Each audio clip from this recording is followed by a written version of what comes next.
Short boundary gone for 6. Mamadula is a finisher. Cricket আপনার কাছে সাধারণ একটি খেলা ছাড়া অন্য কিছু নয়। কিন্তু আপনি যদি বাংলাদেশে বসবাস করে থাকেন অথবা আপনি যদি বাংলাদেশের ক্রিকেটের খবরাখবর রেখে থাকেন, তাহলে আপনি জানবেন বাংলাদেশের পাড়া মহল্লায় ক্রিকেট কতটা জনপ্রিয়। বই খাতায় যদিও ক্রিকেট নাম্বার 1 খেলা নয়, তবে জনপ্রিয়তার দিক থেকে ক্রিকেটের উপরে আর কোনো খেলা আছে কিনা তা খুঁজে দেখতে হবে। এই খেলাটা বোঝার অনেক নিয়ম আছে। প্রত্যেক খেলোয়াড়কে তাদের দলে ঠিক কী ভূমিকা পালন করতে হবে তা বুঝতে হয়। সবচেয়ে কঠিন ভূমিকা হলো একজন মিডল অর্ডার ব্যাটসম্যান। এই খেলোয়াড়দের খেলাটা খুব ভালোভাবে পড়তে হয় এবং বুঝতে হয় এই মুহূর্তে কিভাবে ব্যাট করতে হবে। এই ধরনের খেলোয়াড়রা আপনাকে হয়তো বড় ম্যাচ জিতিয়ে দিবে অথবা আপনাকে বড় টোটাল সেট করতে সাহায্য করবে। MS ধোনি, মাইকেল ভেভান, জাভেদ মিয়াঁদাদ ও হালের বেন স্টোকস অথবা হার্দিক পান্ডিয়াই শুধু নয়, যাদের দলকে সর্বোচ্চ সংখ্যক রান নিশ্চিত করার বহুমুখিতা এবং দক্ষতা আছে। আপনি যদি বাংলাদেশ ক্রিকেটের একজন বড় ভক্ত হন, তবে একজন খেলোয়াড়ের কথা মাথায় আসতে পারে। Cheers from the Bangladeshi supporters that the world's best all-rounder, Shakib Al Hasan. তিনি একজন অলরাউন্ডার, যিনি একজন দুর্দান্ত স্পিনারও বটে। না, আমরা সাকিব আল হাসানের কথা বলছি না, যদিও সে নিজেও একজন দুর্দান্ত মিডল অর্ডার ব্যাটসম্যান। আমরা বলছি বাংলাদেশের ইতিহাসের সম্ভবত সেরা মিডল অর্ডার ব্যাটসম্যান, নীরব ঘাতক মোহাম্মদ মাহমুদুল্লাহ রিয়াদের।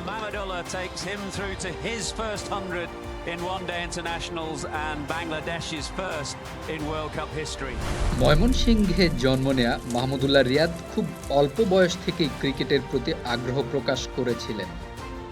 এই আগ্রহ তার বড় ভাই দ্বারা তৈরি হয়। তিনি তার ক্রিকেট যাত্রায় অন্যতম প্রভাবশালী ব্যক্তিত্ব হিসেবে তাকে কৃতিত্ব দেন।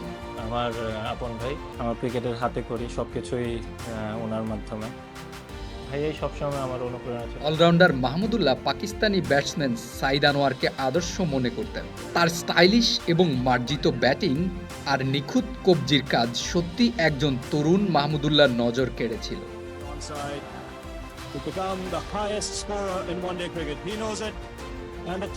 তবে সত্যি সত্যি মাহমুদুল্লাহর ব্যাটিং শৈলী তার আইডলের থেকে অনেক আলাদা। মজার বিষয় হলো, তিনি MS ধোনির মেজাজ এবং মাঠে শান্ত থাকার বিষয়টি অনেক বেশি পছন্দ করেন।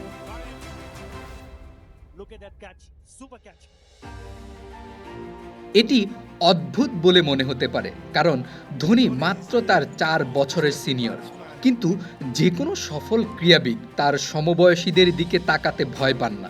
এই নম্রতাই তাকে এত বড় খেলোয়াড় করে তুলেছে। যদিও শুধুমাত্র নম্রতা তাকে এত দূর নিয়ে আসেনি। আপনি তার পারফরম্যান্সের মাধ্যমে দেখতে পাবেন যে মাহমুদুল্লাহ বাংলাদেশ ক্রিকেটের জন্য কত বড় আবিষ্কার।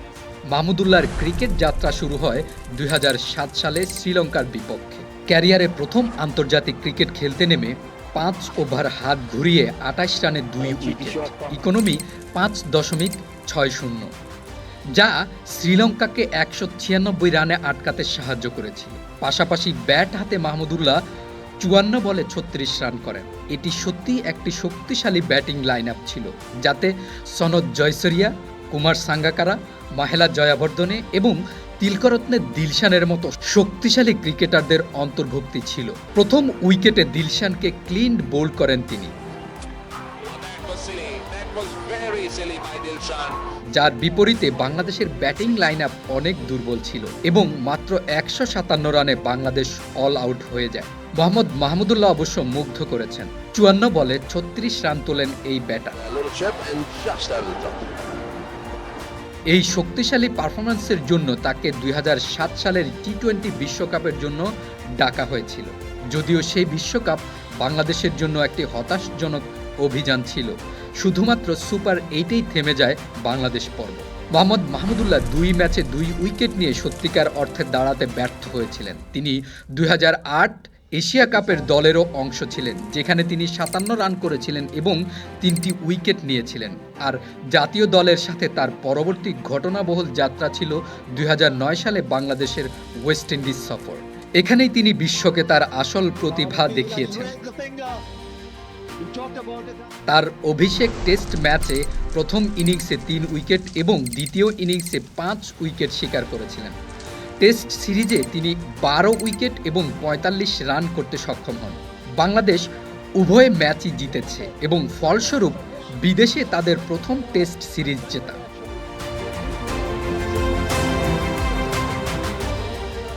একই সফরে তিনি ৩টি ওয়ানডে ম্যাচও খেলেন। প্রথম ইনিংসে ৪২ রান করেন এবং একটি উইকেটও নেন। দ্বিতীয় ম্যাচে তিনি উল্লেখযোগ্য কিছু না করতে পারলেও তৃতীয় ওয়ানডেটি ছিল তরুণ মাহমুদুল্লাহর আগমনী বার্তা। ব্যাট হাতে তিনি ৫১ রান করেন এবং ৫.৪২ ইকোনমিতে ২টি উইকেট নিয়ে ম্যাচ সেরার পুরস্কার জিতে নেন মাহমুদুল্লাহ। উইন্ডিজের বিপক্ষে টি-20 ম্যাচে জিততে পারলে পরাক্রমশালী উইন্ডিজকে প্রায় হোয়াইট ওয়াশ করেছিল বাংলাদেশ। মাহমুদুল্লাহকে বাংলাদেশ দলে প্রবেশের জন্য বেশ চ্যালেঞ্জ নিতে হয়েছিল। স্পিন নির্ভর প্রজন্মে পেস বোলিংয়ের বিরুদ্ধে তার দুর্বলতা তাকে টপ অর্ডার ব্যাটসম্যান হিসেবে খুব অবিশ্বস্ত করে তুলেছিল। তা সত্ত্বেও কিছু আইকনিক পারফরম্যান্সের মাধ্যমে দলে জায়গা করে নেন এই অলরাউন্ডার। এই আইকনিক পারফরম্যান্সের মধ্যে একটি ছিল ২০১০ সালে নিউজিল্যান্ডের বিপক্ষে একটি টেস্ট ম্যাচে, যেখানে তিনি তার প্রথম ইনিংসে ব্যাট করে ১১৫ রান করেছিলেন।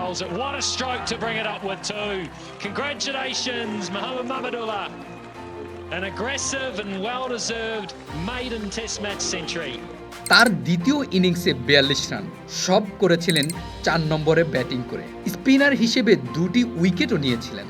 যদিও বাংলাদেশ ম্যাচ হেরেছে, কিন্তু এটি ছিল বিশ্বের অন্যতম শক্তিশালী দলের বিপক্ষে মাহমুদুল্লাহর অসাধারণ পারফরম্যান্স। ২০০৯ এবং ২০১০ টি-20 বিশ্বকাপ এবং ২০১০ এশিয়া কাপে ৪টি অভিযানের পর মাহমুদুল্লাহ ২০১১ বিশ্বকাপে বিশ্বমঞ্চে দেশের প্রতিনিধিত্ব করার সুযোগ পান। দুর্ভাগ্যবশত সেবারও বাংলাদেশের পারফরম্যান্স ছিল খুবই হতাশজনক। গ্রুপ পর্বে শেষ হয় বাংলাদেশের বিশ্বকাপ মিশন। মাহমুদুল্লাহ নিজেও তার সেরাটা দিতে পারেননি। বল হাতে ৩ উইকেট এবং ব্যাট হাতে মাত্র ৩২ রান করেন। অবশ্য ইংল্যান্ডের বিপক্ষে শফিউল ইসলামকে সাথে নিয়ে ম্যাচ জেতানো জুটি গড়েন। এই ম্যাচের পরই তাকে দলের সহ অধিনায়ক নিযুক্ত করা হয়। আর সাকিব আল হাসান এবং তামিম ইকবালের দুর্বল নেতৃত্বের কারণে মুশফিকুর রহিমকে করা হয় অধিনায়ক। সহ অধিনায়কত্বের শুরুতেই ভাইরাল জ্বরের কারণে সে বছরের শেষের দিকে ওয়েস্ট ইন্ডিজ সফরে তার স্কোয়াডে যোগ দেওয়া হয়নি। পরে বাংলাদেশ সফরে আসা পাকিস্তানের মুখোমুখি হওয়ার জন্য তিনি পুনরায় দলে যোগ দেন। সেই সিরিজে স্বাগতিক বাংলাদেশকে হোয়াইট ওয়াশ করে পাকিস্তান, যেখানে তার ভূমিকা ছিল অকার্যকর। ২ টেস্টে মাত্র ১টি উইকেট এবং ৩টি ওয়ানডেতে ৩টি উইকেট নেন তিনি। তার ব্যাটিং পারফরম্যান্সও খারাপ ছিল। তিনি টেস্টে মাত্র ৫০ এবং ওয়ানডেতে ৫৬ রান করেছিলেন। তার টি-20 পারফরম্যান্সও ছিল এখন পর্যন্ত সবচেয়ে খারাপ, কারণ সে দলের জন্য কোনো প্রভাব ফেলতে ব্যর্থ হয়েছিলেন। বাংলাদেশ ২০১২ এশিয়া কাপ আয়োজন করেছিল। বাংলাদেশ সত্যি একটি আন্তর্জাতিক প্রতিযোগিতায় উজ্জ্বল হয়েছিল। পাকিস্তানের কাছে খুব কম ব্যবধানে হেরে ফাইনালে উঠেছিল টাইগার। ২০১২ সালের এশিয়া কাপে যদিও পাকিস্তান জিতেছে, কিন্তু বাংলাদেশ সবার মন জয় করে নিয়েছে। মাহমুদুল্লাহ টুর্নামেন্টে ৫৩ রান করেন এবং মাত্র ১টি উইকেট নেন। ২০১২ টি-20 বিশ্বকাপ বাংলাদেশের জন্য অত্যন্ত খারাপ ছিল। সেবার গ্রুপ ডি থেকে বিধ্বস্ত হয় এবং মাহমুদুল্লাহর পারফরম্যান্সও খুব বলার মতো কিছুই ছিল না। ২০১৪ এশিয়া কাপের স্কোয়াড থেকে বাদ পড়েন তিনি। সৌভাগ্যবশত তিনি ২০১৪ টি-20 বিশ্বকাপের জন্য দলে তার জায়গা ফিরে পান। টুর্নামেন্টের আয়োজন হওয়া সত্ত্বেও বাংলাদেশ সুপার 10-এ তাদের গ্রুপের একদম তলানিতে থেকে টুর্নামেন্ট শেষ করেন। পুরো টুর্নামেন্ট জুড়ে মাহমুদুল্লাহ 7 ম্যাচে 5 উইকেট তুলেছিলেন এবং মাত্র 59 রান করেছিলেন। তবে তার মতো একজন ক্যালিবারের ক্রিকেটারের কাছ থেকে এটি প্রত্যাশিত ছিল না। এমন খারাপ পারফরমেন্সের দরুন ভক্তরা 2015 বিশ্বকাপের জন্য মাহমুদুল্লাহকে নিয়ে ভয় পেয়েছিলেন। এরপরেই টাইগারদের জন্য সবকিছু ঘুরে দাঁড়ায়। মাশরাফি বিন মুর্তজার নেতৃত্বে বাংলাদেশ বিশ্বকে চমকে দিয়েছিলেন কোয়ার্টার ফাইনালে উঠে, আর নিরবক্ষণে মাহমুদুল্লাহ অসাধারণ ব্যাটিং করে সবাইকে চমকে দিয়েছিলেন। পরাক্রমশালী ইংল্যান্ডের বিপক্ষে বিশ্বকাপে বাংলাদেশের প্রথম সেঞ্চুরি করেন এই অলরাউন্ডার। একদিনের আন্তর্জাতিক ম্যাচে যা তার প্রথম শতরান এবং বিশ্বকাপের ইতিহাসে বাংলাদেশের প্রথম সেঞ্চুরিও করেন তিনি। এরপর তিনি ভবিষ্যতের ফাইনালিস্ট নিউজিল্যান্ডের বিপক্ষে সেই কীর্তির পুনরাবৃত্তি করেন। পরপর 2 ওয়ানডেতে শতক হাঁকান, যে রেকর্ড এখনো পর্যন্ত মাহমুদুল্লাহ তার নিজের করে রেখেছেন। বাংলাদেশের সর্বোচ্চ রান স্কোরার এবং পুরো টুর্নামেন্টে নবম সর্বোচ্চ রান সংগ্রাহক হিসেবে মাহমুদুল্লাহ 73 গড়ে 365 রান করে তার বিশ্বকাপ অভিযান শেষ করেন। 2016 এশিয়া কাপের ফাইনালে যেতেও মাহমুদুল্লাহ গুরুত্বপূর্ণ ভূমিকা পালন করেছিলেন। বল হাতে 4টি গুরুত্বপূর্ণ উইকেট এবং ব্যাট হাতে 121 রান করেন। ভারতের বিপক্ষে ফাইনালে মাত্র 13 বলে 33 রান করেছিলেন মাহমুদুল্লাহ, যদিও ফাইনালে ভারতের কাছে হেরে যায় বাংলাদেশ। 2016 টি-20 বিশ্বকাপেও মাহমুদুল্লাহ তেমন ভালো পারফর্ম করতে পারেননি, তবে দলের জন্য তার 86 রানের অবদান ছিল গুরুত্বপূর্ণ। তবে সবকিছু মিলিয়ে বাংলাদেশের পারফরমেন্স ছিল খুবই খারাপ। সবগুলো ম্যাচ হেরে গ্রুপ 2-এর একদম শেষে থেকে টুর্নামেন্ট শেষ করেন। 2017 সালের চ্যাম্পিয়ন্স ট্রফিতে নিউজিল্যান্ডের বিপক্ষে সেঞ্চুরি করেন মাহমুদুল্লাহ। এছাড়াও তিনি অলরাউন্ডার সাকিব আল হাসানের সাথে 224 রানের শক্তিশালী জুটি গড়ে তোলেন, যা আইসিসি চ্যাম্পিয়ন্স ট্রফির ইতিহাসে 5ম উইকেটে সর্বোচ্চ জুটির রেকর্ড। 2018 সালে শ্রীলঙ্কার বিপক্ষে টি-20 এবং টেস্ট উভয় ম্যাচই সাকিব আল হাসানের অনুপস্থিতিতে টেস্ট দলের নেতৃত্ব পান তিনি। তার হাত ধরে কোনো জয় না আসলেও টি-20তে বাংলাদেশ সবচেয়ে বেশি রান সংগ্রহ করতে সক্ষম হন। 20 ওভারে 5 উইকেটে 193 রান। মুশফিকুর রহিম 44 বলে 66 নট আউট। মাহমুদুল্লাহ তৃতীয় সর্বোচ্চ 31 বলে 43 রান। দুর্ভাগ্যবশত শ্রীলঙ্কা সেই টোটাল খুব সহজেই তাড়া করে ফেলে। তিনি জিম্বাবুয়ের বিপক্ষে টেস্ট সিরিজে স্ট্যান্ড ইন অধিনায়ক হিসেবেও কাজ করেন। বাংলাদেশ প্রথম টেস্টে হেরে গেলেও দ্বিতীয় টেস্টের প্রথম ইনিংসে 36 এবং দ্বিতীয় ইনিংসে 101 রান করা মাহমুদুল্লাহর দুর্দান্ত পারফরমেন্সে সিরিজ 1-1 সমতায় আসে। একই বছর 2018 এশিয়া কাপ ফাইনালে আরেকটি বেদনাদায়ক পরাজয়ের সম্মুখীন হন মাহমুদুল্লাহ। ম্যাচের শেষ বলে 3 উইকেটে জিতেছে ভারত। মাহমুদুল্লাহ ব্যাট হাতে 156 রান এবং বল হাতে 3টি উইকেট নিয়ে তার দলকে ফাইনালে পৌঁছাতে সহায়তা করেছিলেন। এছাড়াও তিনি শ্রীলঙ্কার বিপক্ষে গুরুত্বপূর্ণ একটি ছক্কা মেরেছিলেন, যা তার দলকে ফাইনালে নিয়ে গিয়েছিল। 2018 সাল বাংলাদেশের জন্য একেবারে খারাপ গিয়েছিল বলা যায় না। বাংলাদেশ প্রথম কোনো টেস্ট ম্যাচে ইনিংস ব্যবধানে জিতেছিল। মাহমুদুল্লাহর 136 রানের ইনিংস বাংলাদেশকে মোট 508 রান তুলতে সাহায্য করেছিল। আরেক দিক থেকে মেহেদী হাসান মিরাজের দুর্দান্ত বোলিংই ওয়েস্ট ইন্ডিজকে থামিয়ে দেয়। বিশ্বকাপের আগে নিউজিল্যান্ডের বিপক্ষে আরও একবার টেস্ট দলের অধিনায়কত্ব পান মাহমুদুল্লাহ রিয়াদ এবং অধিনায়ক হিসেবে একটি দুর্দান্ত সেঞ্চুরি তুলতে সক্ষম হয়েছিলেন তিনি। তবে বাংলাদেশ দল ব্ল্যাক হ্যাটদের কাছে যেন পাত্তাই পাননি। তারা খুব সহজেই উভয় টেস্ট জিতে নিয়েছিল। 2019 বিশ্বকাপও টাইগারদের জন্য ভালো যায়নি। বাংলাদেশ ক্রিকেটের কিংবদন্তি সাকিব আল হাসানের অসাধারণ পারফরমেন্স সত্ত্বেও দলটি এমনকি গ্রুপ পর্ব পেরোতে পারেনি।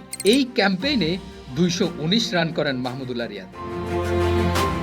বিশ্বকাপের পর বাজে পারফরমেন্সের কারণে টেস্ট স্কোয়াড থেকে বাদ পড়েছিলেন মাহমুদুল্লাহ।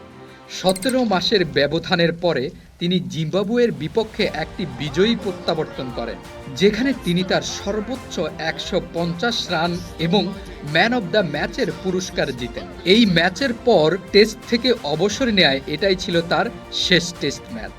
2021 সালের টি-20 বিশ্বকাপে মাহমুদুল্লাহ বাংলাদেশ দলের অধিনায়কত্ব করেন, তবে বাংলাদেশ সুপার 12 পর্ব অতিক্রম করতে পারেন। ব্যাট হাতে তিনি 169 রান করেন। এটি ছিল দেশের অধিনায়ক হিসেবে তার শেষ মেয়াদ। 2022 এশিয়া কাপ আরও খারাপ ছিল, কারণ দলটি সুপার 4-এও জায়গা করে নিতে ব্যর্থ হয়েছিলেন। মাহমুদুল্লাহ ওই টুর্নামেন্টে খুব একটা প্রভাব ফেলতে পারেননি। পরবর্তীতে তাকে 2022 টি-20 বিশ্বকাপ এবং 2023 এশিয়া কাপের স্কোয়াড থেকেও বাদ দেওয়া হয়েছিল। তিনি 2023 ওয়ানডে বিশ্বকাপে দলে ফিরে আসেন এবং দ্রুত দলগুলিকে দেখিয়েছিলেন কেন তিনি সাইলেন্ট কিলার।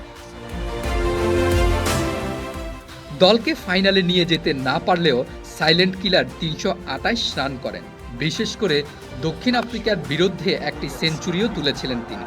দলকে চতুর্থতম স্থান অর্জনের সাথে সাথে চ্যাম্পিয়ন্স ট্রফির যোগ্যতা অর্জন করতেও সহায়তা করেছিলেন মাহমুদুল্লাহ।